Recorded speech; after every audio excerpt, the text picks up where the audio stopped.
El nombre del expositor es Jesús Jorge Armenta y su plática se llama Veamos cómo digerir facilito dos famosos problemas de inducción matemática. Bienvenido. Gracias. Tengo una pregunta. ¿Los que están presentes son de primeros semestres? O sea, de 1 a 5. Tercero. Bien. ¿Qué carrera? Física. Bien. ¿Y tú, compañero? Perfecto, muy bien. Sí, porque esta plática está pensada un poco para profesores, pero está perfecto que ustedes estén aquí, de todas formas. O sea, les va a ser muy útil. O sea, hay muchos momentos en los que explico, no, pues pueden ustedes decirle a sus alumnos esto y demás. Entonces, quédense, les va a gustar. Bueno, en primer lugar, ¿cuáles son los objetivos de esta plática? Nosotros queremos mostrar, mediante dos problemas famosos de inducción, una relación heurística entre el álgebra y la geometría, muy útil para la enseñanza de dicho tema. Cuando digo relación heurística, me refiero no exactamente a la relación analítica planteada, la que ustedes vieron en cálculo, en los primeros cálculos, así, la que hizo Descartes y demás, y que fue formalizada después. Me refiero a una relación de otro tipo, en el que se busca modelar un problema utilizando herramientas de otra rama, en este caso, álgebra y geometría. Mostrar una posible forma de acercar al estudiante novel de primeros semestres con el formalismo propio de la demostración por inducción, poco amigable para los novatos. En este caso, lo que está sucediendo es de que nosotros queremos ver cómo podemos desarrollar una forma de acercar a los estudiantes de manera didáctica. Muy bien. En general, el chiste de esta plática es brindar herramientas para docentes con la finalidad de que estudiantes de primeros semestres puedan relacionar la prueba formal de este tipo de problemas con sus pruebas visuales. Muy bien. Conocimientos previos, que el alumno tenga escrito en sus notas cuando menos cómo hacer una prueba por inducción, pues no tendría sentido hablar del tema si ni siquiera se ha visto. Y que el alumno tenga muchas ganas de aprender. El primer problema es uno muy famoso que si ya llevaron cálculo 1 todos los presentes habrán visto. Es la suma de los primeros n cuadrados. Es decir, esto les sonará de algo. Demostrar que para todo n los naturales la suma de los primeros n cuadrados es esa cosa de ahí, sea lo que sea que signifique. Muy bien. Uno se le pone esto en las primeras semanas de clase a un chico de primer semestre y sí va a ser así de, ah, caray, rayos. Entonces, pues esto es lo que suele pasar generalmente. Tus alumnos de primeros semestres podrían no tomarse muy bien este tipo de planteamientos. Veamos ahora otro tipo de planteamiento mucho más amigable y equivalente para el mismo problema. Les voy a dar el planteamiento ya masticadito en este sentido. O sea, no vamos a decir, bueno, ¿cómo podríamos modelarlo? ¿Qué, si tomamos esto, qué significaría o demás? Simplemente voy a decir, esto significa lo otro y demás. Y al final del problema, una vez que lo hayamos construido, vamos a ver ahora sí, paso a pasito, a qué se refiere, por qué decidimos elegir eso. En primer lugar, veamos que esta expresión, esta sigma rara y cuadrada, bueno, es la suma de 1 cuadrado más 2 cuadrado más 3 cuadrado, así hasta llegar a n, puede verse como la suma del área de n cuadrados. Es decir, nosotros tenemos aquí un cuadradito del lado i, entonces todos los lados miden i. ¿Cuál es el área de este cuadrado? Por matemáticas elementales sabemos que su área, vamos a llamarle este cuadrado a, el área de a va a ser igual a i cuadrado. Y curiosamente nos están diciendo, bueno, queremos sumar todos los cuadrados de área 1, luego uno de área 2, de área 3 y así sucesivamente hasta llegar al enésimo de área n. Entonces, eso ya es un gran avance, porque ya encontramos una relación entre esta expresión y algo mucho más amigable, que son los cuadraditos. Ahora bien, este es aún menos amigable. Esta cosa de aquí podemos verla como el área de un rectángulo de base n por n más 1 entre 2, que es esto de aquí, y altura 2n más 1. Nuevamente, fórmula del área del rectángulo, base por altura. Tenemos esto de aquí, sobre 3. Nosotros podríamos pensar, ah, puede ser el área de un cono de base esta cosa y altura esto. Sin embargo, después cuando vayamos al siguiente problema en donde vamos a involucrar volúmenes, vamos a ver que no podemos manejar eso a la ligera. Entonces, ¿cómo podemos hacerle? Aquí lo estamos viendo como un rectángulo con estas características dividido entre 3. Ah, pues como habrán visto, Para deshacernos de ese incorrioso 3, pues lo vamos a despejar de la ecuación y nos queda entonces que 3 veces la suma de los primeros n cuadrados es igual al área de ese rectángulo. Perfecto. Ya estamos ahora listos para hacer un planteamiento visual muchísimo más amigable del problema. Aquí lo tienen. Dados n cuadrados, tal que el primero tiene el lado 1, el segundo lado 2, el tercero lado 3 y así sucesivamente hasta llegar al enésimo del lado n, usamos 3 arreglos de ese tipo, 1, 2, 3, para construir un rectángulo de base n por n más 1 y altura 2n más 1, que es lo que queríamos ver. Aquí le puse tomando n igual a 6. ¿Por qué? Porque, bueno, yo personalmente cuando iba en primeros semestres y en mi experiencia tratando con alumnos del mismo nivel, cuando les llegaban con dudas de inducción, poner puntos suspensivos en caso de construcciones geométricas, o sea, poner aquí los cuadraditos y luego puntos suspensivos, eso resultaba bastante, los desconcertaba mucho, les hacía un ruido innecesario. Sin embargo, n igual a 6 pues es un número muy grande, aquí ya tenemos muchísimos cuadrados y así a simple vista no podría uno decir, una persona normal no podría decir, aquí hay 6 por 6, o por ejemplo, aquí hay 6 por 7 entre 2 y 6 por 2 más 1 cuadrados. O sea, la mente humana para optimizar ve esto y dice, ah, pues hay un chorro. Entonces, didácticamente es muy útil. Ahora bien, ¿cómo hacemos las pruebas por inducciones? Primero necesitamos una base inductiva. Es muy importante, incluso a pesar de estar usando este tipo así de construcciones bonitas, desde el principio decirle a los estudiantes, esto se llama base inductiva, esto se llama hipótesis de inducción, esto se llama la inducción, lo que queremos demostrar y demás. Entonces, aquí ya le llamamos base inductiva. Y entonces vamos a ver si se satisface. ¿Cuál es el primer natural? En este caso nos estamos tomando los naturales a partir del 1. Algunos profes deciden tomárselos a partir del 0, pero pues, ¿cuánto es 0 cuadrado? Pues 0. Entonces, un cuadrado del lado 0 tiene área 0, por lo tanto, se cumple. Entonces, en ese caso, nosotros decidimos partir desde n igual a 1 para poder partir de una construcción que sí podamos ver. Entonces, nos están pidiendo 3 arreglos de 3 cuadrados de los primeros 1 cuadrados, el cual es un solo cuadrado. Aquí tenemos un cuadrado, otro cuadrado y otro cuadrado, nuestros 3 arreglos. En este caso, nosotros los podemos poner uno sobre otro, así como duplos, y nos quedaría un rectángulo de base 1 y altura 3, que es realmente lo que queremos. Aquí vale la pena introducir un poco del lore de la facultad. Entonces, hace mucho tiempo, a principios del siglo XX, existían 2 señores, Hilbert y Poincaré. Estaban en constante disputa, se estaban discutiendo bastantes cuestiones sobre matemáticas y demás. Hilbert decía, no, las matemáticas basta con que sean axiomáticas y entonces, con que nosotros podamos probar que algo sucede, ya, no nos importa cómo hacerlo. O sea, no nos importa tener conjuntos construibles y demás, basta con que probemos que existe y ya.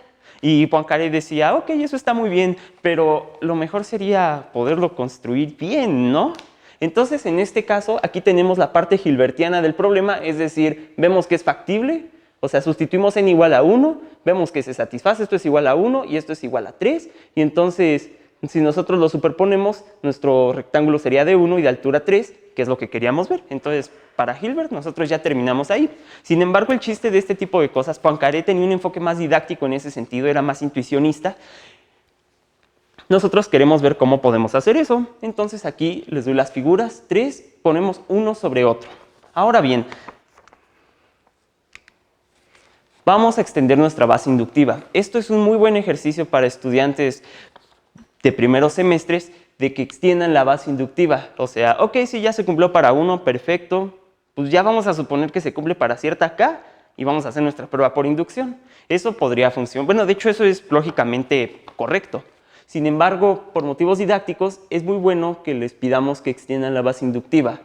Por ejemplo, vamos a hacerlo ahora con 2 cuadrados, uno del lado 1 y otro del lado 2. Vamos a hacer otra vez la talacha, la que le gusta a Hilbert. N por n más 1 entre 2, se cumple esto, igual a 3. Y luego después de esto es igual a 5. Entonces deberíamos poder construir un rectángulo de base 3 y altura 5. Y bueno, también si sumamos 1 más 1, 1 cuadrado más 2 cuadrado, bueno, lo pondré aquí, ahí no lo puse, sería 1 más 4 y es 5.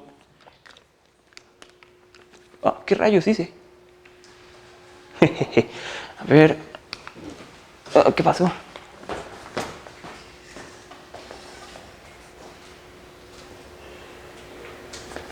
¿Dónde estás? Ahí está. Que es precisamente... Ah, sí. Y esto multiplicado por 3 porque nos estamos tomando 3 arreglos. Este es igual a 3 por 5 y este es igual a 15. ¿Y qué cosas? Resulta que es el área de ese rectángulo. Entonces, nosotros ya vimos que es factible, ya somos felices. Sin embargo, vamos ahora a hacer la construcción. ¿Cómo le hacemos? Tenemos nuestra materia prima, que son estos arreglos. Un cuadrado de 1 por 1 y un cuadrado de 2 por 2. Entonces, tenemos 3 arreglos de esos, 1, 2 y 3. Entonces, primero jugamos al Tetris. En nuestro paso 1 acostamos el violeta, por decir alguno. En el segundo acostamos el verde, lo enjaretamos, pero fíjense que aquí hacemos algo muy curioso. Tenemos este cuadradito de aquí, ahora está aquí. Lo zafamos y lo volvimos a pegar. Algo que también es muy importante, quizá podrían confundirse un poco y decir los estudiantes, ok, esto está muy bonito, pero eso no me queda claro. ¿Por qué rayos pudimos separar un cuadrado? Entonces, esta es una oportunidad perfecta para plantearles por primera vez el problema de qué reglas estamos siguiendo, exactamente qué es lo que estamos haciendo, o sea, qué podemos hacer y qué no podemos hacer. Es decir, que se planteen qué axiomas necesitaríamos para que nuestra matemática esté chida y satisfaga lo que queremos hacer, para que nuestro modelo funcione. Vale la pena y pues yo se los voy a spoilear y les voy a decir cuáles son las 3 reglas principales que usamos. En primer lugar, podemos desbaratar cualquier construcción que tengamos. Si se dan cuenta, no importa que yo mueva todo eso, el área de este es igual al área de este. Y como nosotros estamos comparando áreas, entonces parece que tiene sentido. Ahora bien, hay una restricción. Estamos nosotros trabajando con naturales, es decir, no podemos dividir en este caso. Por lo tanto, está prohibido desguazar cuadritos de 1 por 1. Es decir, tenemos aquí nuestro cuadrito de 1 por 1, 1 por 1. Entonces nosotros no podemos hacer esto. De un cuarto, un cuarto, un cuarto, un cuarto. No podemos hacer esto, esto no se puede. Tampoco podemos hacer esto. Meterle y sacarle una circunferencia de radio 1. Esto tampoco se puede. No podemos hacer ese tipo de cosas. Sin embargo, lo que sí podemos hacer es separar cuadritos. La segunda regla, ley de la conservación de la materia. La materia no se crea ni se destruye, solo se transforma. Nada de sacarse cuadritos de donde no sé, y nada de destruir cuadritos de la nada. Por desgracia, tenemos que atenernos al material que tenemos. No podemos destruir ni crear cuadritos. Ahora bien, al final del algoritmo, esta es una regla un poco gratuita, podríamos prescindir de ella, pero vale la pena por motivos didácticos. Al final del ejercicio necesitamos tener un único poliedro, un poliedro así conexo. O sea, por ejemplo, aquí tenemos un poliedro bonito, pero aquí tenemos otro que está separado. Significa que no hemos terminado. Aquí tenemos uno completamente conexo, por lo tanto, terminamos. Ahora, que esté bien o que esté mal, ya habría que verlo. Es lo que hicimos aquí. Nosotros hicimos esta sumita de aquí y llegamos a que es 5, que es la altura de este rectángulo. Estamos tomando unos 3 arreglos, por lo que va multiplicado por 3. 3 por 5 es 15, que es el área de este rectángulo. Por lo tanto, vamos bien. Ahora bien, hipótesis de inducción. Bueno, antes que nada, no me cansaré de resaltar mucho esto. Es muy importante a los estudiantes de primer semestre pedirlos que extiendan la hipótesis de inducción. Decirles, háganlo para n igual a 3, n igual a 4 y n igual a 5. Cuando yo era niño me encargaron hacerlo hasta n igual a 7. Fue muy largo, muy engorroso, pero vale mucho la pena. Ahora bien, hipótesis de inducción. Nos tomamos una n igual a k con k mayor o igual que 2. Lo bueno de tener nuestra hipótesis de inducción es que, por ejemplo, para k igual a 2, nosotros ya sabemos cómo hacerlo. Y supongamos que es posible construir un rectángulo de base k por k más 1 entre 2 y altura 2k más 1 con 3 arreglos de k cuadrados con las especificaciones previas. Es decir, tenemos un cuadrado de área 1, uno de área 2, de 3 y así hasta uno de área k. Y podemos hacer esto. ¿Qué queremos demostrar? Que podemos hacer lo mismo para n igual a k más 1. Es decir, podemos construir un rectángulo con estas características y añadimos 3 k más unésimos cuadrados del lado k más 1. ¿Cómo construimos ahora el rectángulo? Les voy a dar el pequeño algoritmo. Ahora bien, Algoritmo podría ser una palabra bastante rimbombante para estudiantes de primeros semestres. Tiene muchos significados y hasta existe todo un significado lógico formal. Sin embargo, para lo que estamos haciendo es equivalente a receta o pasos a seguir. Entonces, en este caso, en cada arreglo separamos el cuadrado más grande del lado k más 1, de esta manera, para que nos queden 3 arreglos que tengan las especificaciones de la hipótesis de inducción. Y dado que tenemos eso, pues la usamos. Entonces tomamos estos 3 arreglos, usamos nuestra hipótesis inductiva y construimos este rectángulo con estas características. Se los voy a poner aquí. Nosotros queremos llegar a esto. Queremos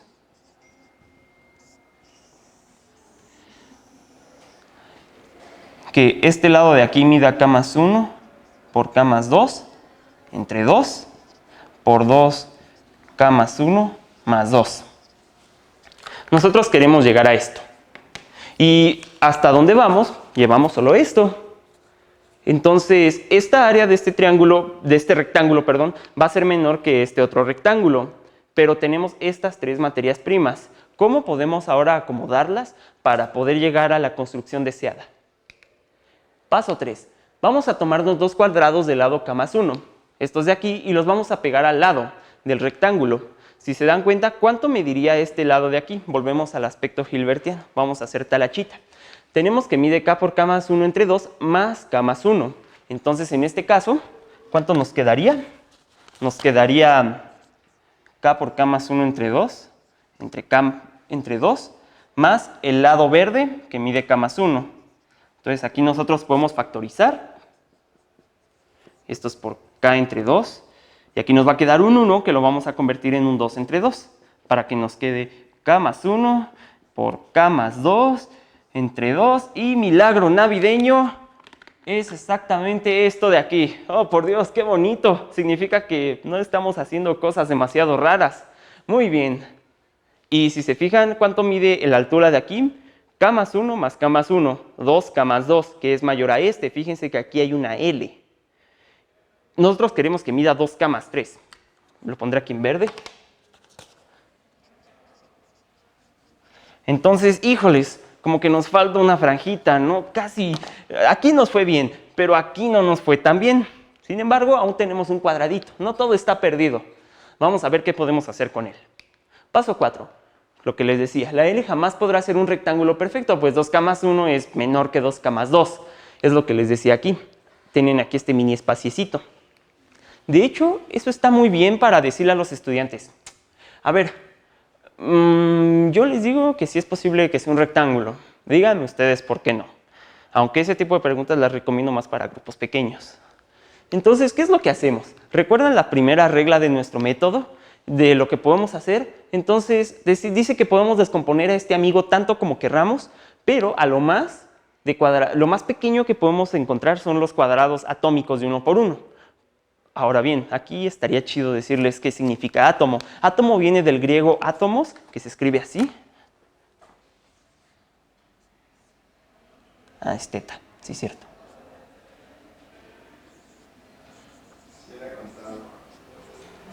Que significa indivisible. Entonces, está bien llamar a nuestros cuadritos atómicos, puesto que no los podemos dividir. Por lo tanto, el término es correcto. Ahora bien, ya que tenemos eso, ¿cuántos cuadraditos tenemos? Pues tantos como el área de esta cosa, la cual es base por altura, k más 1 por k más 1, k más 1 cuadrado, que es lo que está aquí. Tenemos k más 1 al cuadrado, cuadraditos de 1 por 1. Veamos ahora cómo los podemos usar. Queremos esta L que sea un rectángulo, porque nuestra construcción final es un rectángulo, no una L rara. Por lo tanto, vamos a utilizar estos cuadraditos de aquí y los vamos a meter en esta área amarilla. ¿Cuántos vamos a necesitar? Vamos a ver cuánto es el área del área amarilla. En este caso, su altura es esta cosa de aquí, es decir, 2k más 2 menos 2k más 1. ¿Cuánto es eso? Bueno, valor absoluto de eso es 1. Entonces, nosotros tenemos que esta cosa tiene altura 1. ¿Y cuánto mide esta de acá? Ah, pues aquí ya tenemos, ¿no? Es k por k más 1 entre 2. Entonces, k por k más 1 entre 2 por 1 es k por k más 1 entre 2. La cual es la cantidad de cuadraditos de aquí que necesitamos para rellenar. Y de hecho es lo que hacemos. Bueno, aquí hacemos talachita. y es esto de aquí, y es un rectángulo de altura 1, por lo que lo rellenamos metiendo 1 a 1 cuadraditos de 1 por 1. O sea, Hilbert con esto está más que satisfecho y dice, ok, es factible, a mí no me digas cómo hacerlo. Pero Poincaré dice, ¿cómo lo hago? Entonces le decimos, bueno, o sea, metemos 1 a 1 los cuadraditos. Como es finito, acabaremos algún día. Quizá tardemos la edad del universo, pero vamos a acabar. Bueno, dependiendo qué tan grande sea nuestra K. Y entonces, ahora que ya rellenamos estos de aquí, sí, cierto, ¿cuántos cuadraditos nos van a quedar ahora? Pues resulta, eso lo vamos a conseguir haciendo esta resta. ¿Cuántos teníamos aquí? K más 1 cuadrada. ¿Cuántos nos llevamos? Esto de aquí, K por K más 1 entre 2. Nuevamente usamos el eterno truco de factorizar un K más 1. Esto va a ser K más 1 menos K entre 2. Y pues esto de aquí va a ser K más 1 por 2K menos K, es esto de aquí, más 2 entre 2. ¿Qué es ese número de ahí? Uy, no cerré esto. Entonces, vemos que ya podemos hacer eso y que nos queda esta cantidad de cuadraditos. Ahora, ¿qué es lo que podemos hacer? Nos quedan todos estos de aquí. Entonces, ¿recuerdan que hace un momento les dije que para obtener esto de aquí nos hacía falta algo de altura 1 aquí abajo? Pues aquí lo tenemos.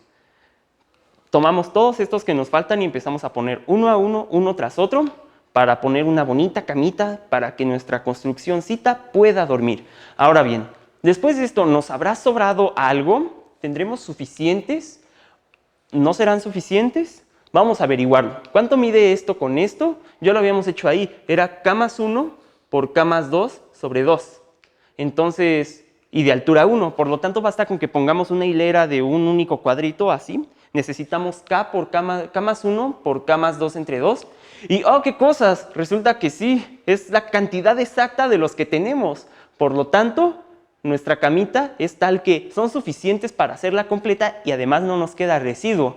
¿Qué habíamos dicho en el paso 3? Que el paso 3 era tal que si teníamos un polígono único, o sea, conexo, entonces ya habíamos terminado. Técnicamente aquí ya podemos decir, yo ya acabé, ya no nos queda más. Sin embargo, probamos nuestra hipótesis de inducción, es decir, construimos esto de aquí, vamos a verlo. Hemos usado toda nuestra materia prima y como consecuencia logramos construir un rectángulo perfecto. Sin embargo, logramos nuestro objetivo. Aún tenemos que ver que cumple las especificaciones previas. Lo que sí pasa, dado que su base es esto de aquí, mucha talacha que satisface a Hilbert. Y entonces esto de aquí, que resulta ser la suma de estos dos. Y su altura es esto de aquí, 2K más 3, o sea, esto que hicimos aquí, que son las especificaciones deseadas. Por lo tanto, díganme, ¿tienen la misma área, sí o no? Pues sí, sí la tienen.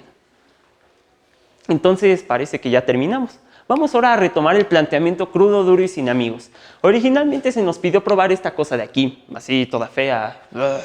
Sin embargo, vamos a ver detenidamente esta expresión. Podemos percatarnos de lo siguiente. Tomemos un cuadrado del lado y, que es lo que les decía hace un momento aquí, que ya lo borré, lo volveré a poner. Del lado y, entonces, su área es i cuadrada. Su área mide i cuadrada. Y esto de aquí es la suma de las áreas, por lo tanto, las áreas de los cuadrados del lado i, desde 1 hasta n. Entonces, ¿qué es lo que les decía aquí? Hasta llegar a 1 del lado n. La pregunta es así. Aquí muchos estudiantes dicen, vaya, sí, tiene muchísimo sentido. Le entendí de volada. Y 5 segundos después, ¿por qué no puedo retenerlo? Se me olvida, no puede ser. ¿Cómo es posible? Entonces, aquí vale la pena decirles, esta no es una forma única de modelar el problema. Esto es algo que se le ocurrió a alguien. Entonces, pero funciona. Nosotros vemos que efectivamente resolver el problema de una forma equivale a resolverlo de la otra. Hicimos un modelo. Por lo tanto, no existe una única forma de explicar este problema. Esta es una de tantas y por tanto tiene sentido que no te acuerdes porque al ser una en infinidad, pues es normal no retenerla. Por lo tanto, la mejor forma para poder hacer esto es hacer muchos ejercicios y poner atención en clases y estudiar después de clase. Ahora bien, nuevamente, tenemos esta aparatosa fracción. Nosotros aquí localizamos los productos. Dijimos, pues estos son los lados. Entre 3, lo que les decía hace un momento. Pues podría ser el volumen de un cono, ¿no? Sin embargo, fíjense que aquí estamos viendo esto en unidades cuadradas. Mientras que aquí, si es un volumen de un cono, estaríamos en unidades cúbicas. ¿Cómo igualamos algo en unidades cuadradas con algo en unidades cúbicas? No tiene mucho sentido. Que de hecho sí es posible, pero trasciende los intereses de un curso de cálculo de primeros semestres. Por lo tanto, veamos mejor la forma más sencilla. Nada más despejamos el 3, nos tomamos 3 arreglos y pues ya, ¿qué es lo que hicimos? Ahora bien, ¿dudas hasta aquí sobre eso? Perfecto. Bueno, igual al final voy a dar más espacio para más preguntas. Veamos el segundo problema, la suma de los primeros n cubos. Es el mismo, pero con una dimensión aumentada, básicamente. Planteamiento del problema crudo, duro y sin amigos. Demostramos por inducción la siguiente propiedad. Para todo en los naturales, la suma de los primeros n cubos es el cuadrado de esto. Ok, vamos a usar ahora la experiencia que adquirimos. Vamos a dejar esto de lado por ahora.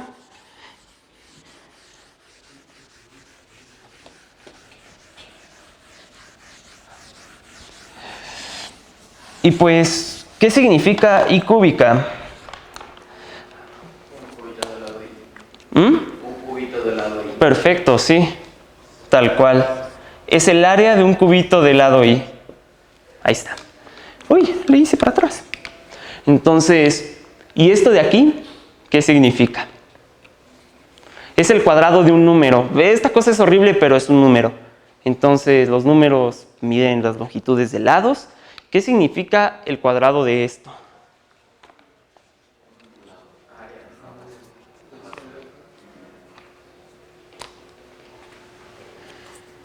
Uy. Pues bueno, por ahí dijeron el área, eso me gustó. Vamos a suponer que es el área de esta cosa de aquí. N por n más 1 cuadrada, entre 2. Es decir, el área de un cuadrado así. Muy bien, nuevamente.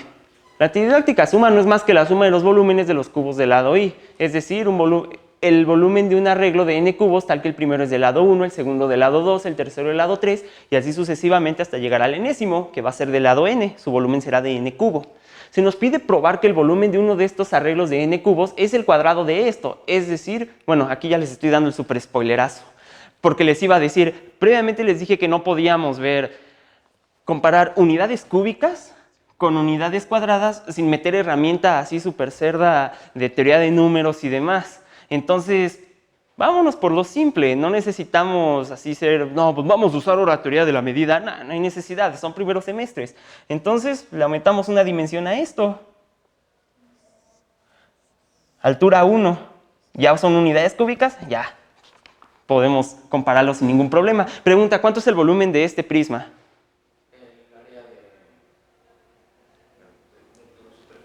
Sí, el área de tu base, perfecto, pero en unidades cúbicas. Entonces ya podemos compararlo. Sí, como matemáticos, como estudiantes de esta facultad, tienen que ustedes optar al mínimo esfuerzo en este tipo de cosas. O sea, podrías meter herramientas de la medida, ecuaciones diferenciales, análisis, pero ¿para qué si puedes hacer esto así? Y ya quedó, mucho más rápido, mucho más simple. Entre más simple es un problema, más probabilidades hay de que lo estés haciendo bien. Si te complicas mucho, lo más probable es que lo estés haciendo mal. Eso es ley de vida. Ahora bien, nuestro planteamiento geométrico y visual queda así. Dados n cubos, tal que el primero tiene lado 1, el segundo lado 2, el tercero así sucesivamente hasta llegar al enésimo del lado n, construir un prisma cuadrangular de base cuadrada n por n más 1 entre 2 y altura 1. Ojalá hayamos modelado bien nuestro problema y ojalá no lleguemos a barbaridades. Veamos qué tan bien lo hicimos. Base inductiva n igual a 1. Pues esto, aquí sí podemos decir con la cintura en la mano, es trivial. Porque lo es. En este caso tenemos un único cubo del lado 1. Notemos que también es un prisma cuadrangular de base cuadrada 1 igual a 2 entre 2, igual a 1 por 1 más 1 entre 2, igual a n por n más 1 y altura 1. Por lo que ya está, ya acabamos, ya. Qué bonita es la vida. Pero vamos a extender nuestra base inductiva. Veamos qué tal. Vamos a tomarnos dos cubos, uno del lado 1 y otro del lado 2. Y luego lo podemos poner detrás del primer cubo. Bueno, yo lo puse adelante. Supongamos que estamos viendo al revés la construcción. Y entonces le quitamos así como si fueran un duplo, un Lego. Le quitamos la tapita. Aquí, esta área sombrada azul es en donde vamos a poner los cubitos que zafamos. Lo puse así por motivos didácticos, pero no significa nada en la construcción. Y de hecho es lo que hacemos. Estos los separamos y los ponemos aquí. De hecho, estos de aquí los puse verde y púrpura para ejemplificar mejor eso. Entonces, eso es lo que Poincaré diría. Y ya hicimos feliz a Poincaré, pero Hilbert está muy enojado. Veamos si podemos tranquilizarlo. Vamos a ver. ¿Se puede desarmar para construir un prisma cuadrangular de altura 1? Ok, sí te lo compro. Y base cuadrada 3 igual a 6 entre 2, 2 por 2 más 1 entre 2, n por n más 1 entre 2. Eso satisface a Hilbert. Genial. Y es el volumen de esta cosa. Entonces, ya acabamos. Hipótesis de inducción. Sí, nuevamente les reitero, vale mucho la pena pedirles que extiendan la base de inducción. Eso es muy bueno para primeros semestres, les hace un parísimo en el futuro. Veamos la hipótesis de inducción, n igual a k con k a lo menos 2. Si k es igual a 2 ya sabemos cómo construirlo. Perfecto. Bueno, entonces hacemos esto de aquí. Se puede construir un prisma cuadrangular de altura 1 y esta base de acá. Queremos nosotros demostrar que podemos hacer la misma construcción, pero con esto de aquí. Si se dan cuenta, muchos de los pasos son muy parecidos a la otra construcción. ¿Cómo lo hacemos? Primer paso, nuevamente vamos a separar este cubo de aquí. Ya lo separamos, llegamos a esto de aquí. Y entonces aquí vamos a usar nuestra hipótesis de inducción. ¿Qué es lo que hacemos? Construimos esto, lo usamos para construir este de aquí. Sin embargo, aquí es donde entran las discrepancias.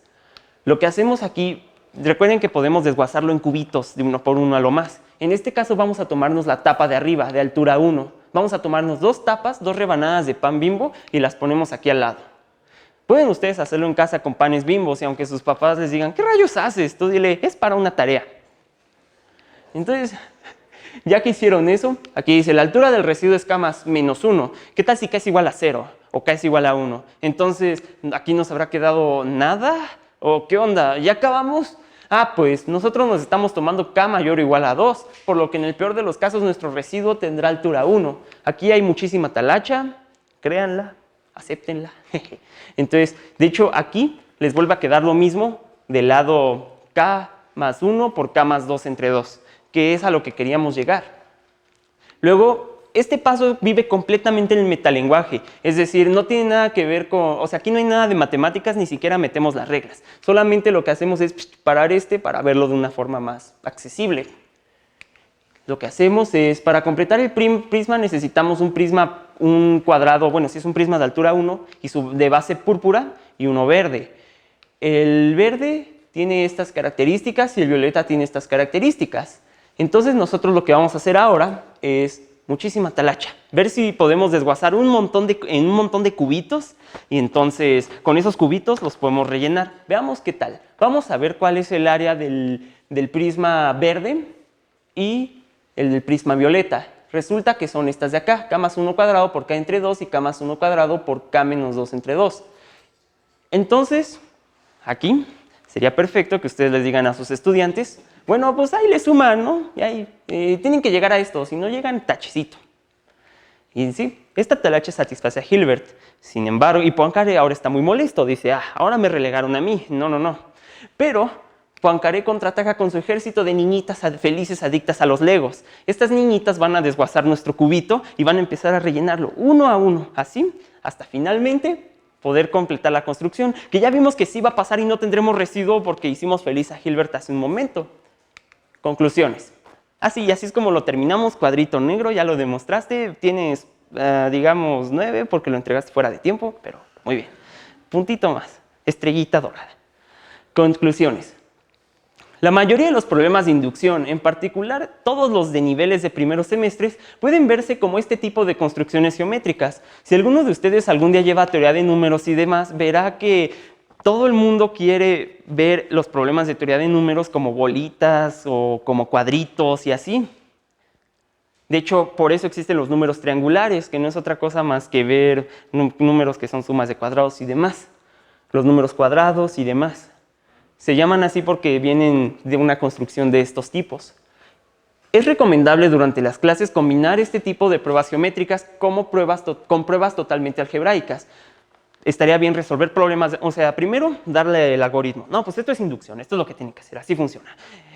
Definimos axiomas de Peano y demás, hacemos demostraciones, pero en álgebra superior lo verán más a detalle. Ahora bien, vamos a ver, después de eso, vamos a resolver problemas. Problema.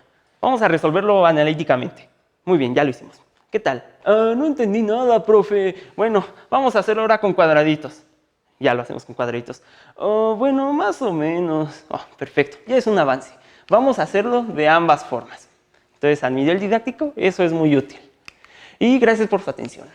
El que tenga dudas, que habla ahora o calle para siempre.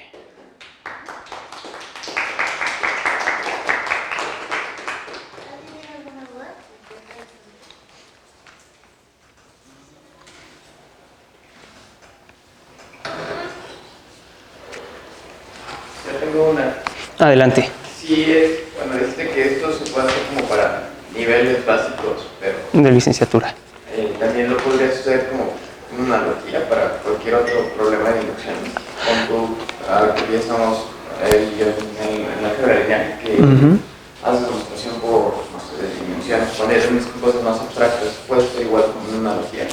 Sí, mientras encuentres una característica, voy a meter un término un poco rimbombante, mientras encuentres una característica isomorfa, sí se puede. Entonces, en este caso vimos el cuadrado y eso es isomorfo al área. O sea, existe una biyección que en este caso, porque es muy simple, es la identidad. Entonces, en ese caso, por ejemplo, tú supongo que te refieres a problemas con espacios vectoriales. No, pues prueba de que no importa si te tomas de dimensión finita o te tomas un espacio de Hilbert, X propiedad se cumple. Entonces, en ese caso, de hecho sí, porque si te tomas un espacio de Hilbert, el producto punto se convierte en un integral. Y pues esto es un área, ¿no? Entonces basta con que modeles tu curva. O sea, por ejemplo, supongamos bueno, no se me ocurre ahorita ninguna propiedad, pero, por ejemplo, en producto punto, que es lo que se usa mucho en álgebra lineal 1, entonces te piden una propiedad del producto punto. Entonces, en el caso discreto, finito, dimensión finita, Rn, bonito, todos somos felices, todos somos amigos, pues ahí es una suma finita, entonces puedes verlo como este tipo. Pero en el caso, por ejemplo, de un espacio de Hilbert, que es de dimensión infinita, R infinito, entonces se ve como una integral. Basta con que modeles bien tu curva y entonces veas que no importa cómo te tomes la tal propiedad se cumple, es decir, que un área satisface tal propiedad. Entonces, en ese sentido sí se puede, sí, el límite es la imaginación. Básicamente. ¿Alguien más? Bueno, gracias al expositor. Un pequeño regalo. Vale, gracias. Y tu constancia. Y si le puedes hacer una pregunta al público para que se gane un premio. Sí, perfecto. Bueno, justo en el marco de lo que decías. A ver.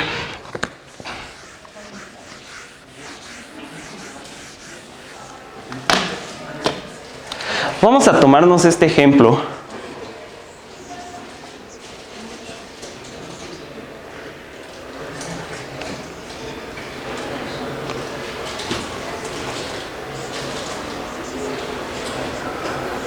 Bueno, creo que sí me estoy manchando un poco, pero igual esto se ve en primeros en cálculo 1. Tenemos esto de aquí, nosotros queremos llegar a esto, entonces queremos demostrar que para toda n en los naturales, no, de hecho, no es cierto, esto diverge. Sí.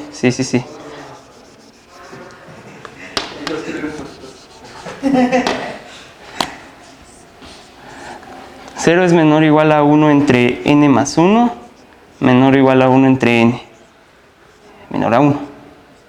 ¿Cómo podríamos ver este problema de manera geométrica? Creo que sí me manché. En primer lugar, ¿qué es esto de aquí? Dada una n en los naturales. Una razón, ¿no? O sea, lo que debería ser que estás comparando la unidad, por ejemplo, una vara, con otra vara de longitud n. Otra vara de longitud n. Tomas una vara de una longitud 1. Tomas una vara de una longitud n con alguna de las naturales. Lo que estarías haciendo es como comparar comparar cuántas veces cabría esta vara de longitud 1 en la vara grande. Cabe N veces. Nosotros queremos ver esto. Casi, casi. Y vas muy bien. ¿Podrías asociarle una área a cada numerito? Por ejemplo, el 1 entre 1, un cuadrado. Ujú. El 1 entre 2, un cuadrado de área. Bueno, sí. Así ya. Vas viendo que Ajá. pues, va disminuyendo. Sí, va disminuyendo, sí. Precisamente, entre más grande es esto de aquí, lo único que tendrías que probar es de que estas áreas de aquí son más pequeñas. ¿Sí?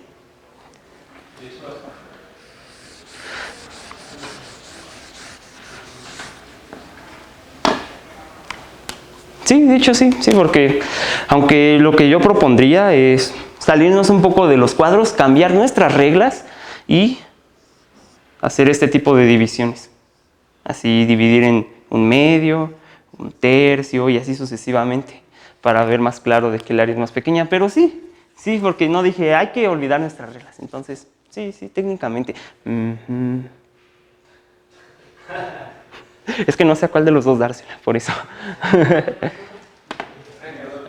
Pues hay un lápiz y una taza. Háganse el volado y uno se queda con el lápiz y uno con la taza. Yo quiero el lápiz, ya no tengo el lápiz. Bueno, gracias. Vale.